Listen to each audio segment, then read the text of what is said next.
কাকুলি, কাকুলি, জালটা দাও তো, নদীতে মাছ ধরতে যাই। এই নাও জাল, আজ কিন্তু বেশি করে মাছ ধরবে।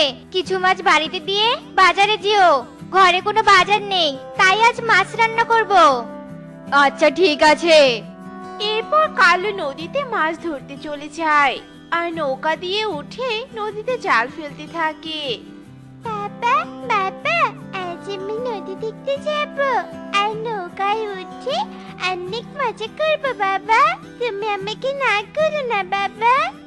পাগলি মেয়ে আমার, আমি আজ পর্যন্ত তোকে কোথাও যেতে না করেছি বল? মন্ত্রী, আমার মেয়েকে নদী দেখতে নিয়ে যাও, আর আমার একমাত্র মেয়ে যা বলবে তাই শুনবে। ঠিক আছে রাজামশাই, রাজকুমারী যা বলবে তাই শুনবো। চলো রাজকুমারী, তোমাকে নদী দেখাতে নিয়ে যাই। রাজকুমারী, তুমি নৌকায় ওঠো, আমি নৌকা চালাই। না না, আমি একাই নৌকা চালাবো। আমার খুব ইচ্ছে নদীতে নৌকা চালিয়ে ঘুরে বেড়ানো। রাজকুমারী, তুমি অনেক ছোট, তাই তুমি তো নৌকা চালাতে পারবে না, আর নৌকাতে পানি তুলে ডুবে যাবে। না না, আমি পারবো। শোনো মন্ত্রী, বাবা কিন্তু তোমাকে বলেছে যে আমি যা বলবো তাই শুনবে। তবে এখন কেন আমার কথা শুনছো না? আমি কিন্তু বাড়িতে গিয়ে বাবাকে সবটা বলে দিব। না না, রাজামশাইকে এই কথা বলো না। ঠিক আছে, তুমি একাই নৌকা চালিয়ে আনন্দ করো, আমি এখানেই দাঁড়িয়ে আছি। এরপর ইকরি খুশিতে নাচতে নাচতে নৌকায় ওঠে আর নৌকা চালাতে থাকে। আর সে নৌকায় উঠে এত খুশি ছিল যে নৌকা চালাতে চালাতে তাদের বন ছেড়ে অন্য বনে চলে যায়। আমি কোথায় এসেছি? এখানে তো কিছুই চিনতে পারছি না। আর আমাদের বনের রাস্তাও তো হারিয়ে ফেলেছি।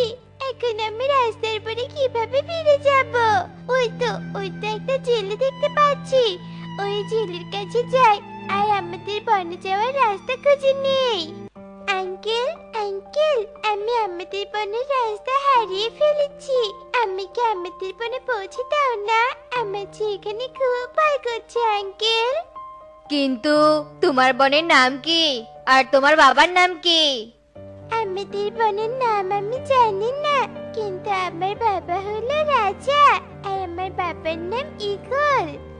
রাজার মেয়ের কথা শুনে কালুর মনে লোভ জন্ম নেয় আর মনে মনে ভাবতে থাকে, তাহলে তো পাশের বনের রাজার মেয়েটা। এটাই সুযোগ রাজার কাছ থেকে স্বর্ণ মুদ্রা আদায় করার। আমি একে বাড়িতে নিয়ে যাব আর রাজাকে মিথ্যে বলে স্বর্ণ মুদ্রা নিয়ে আসবো। আঙ্কেল, কি হলো? তুমি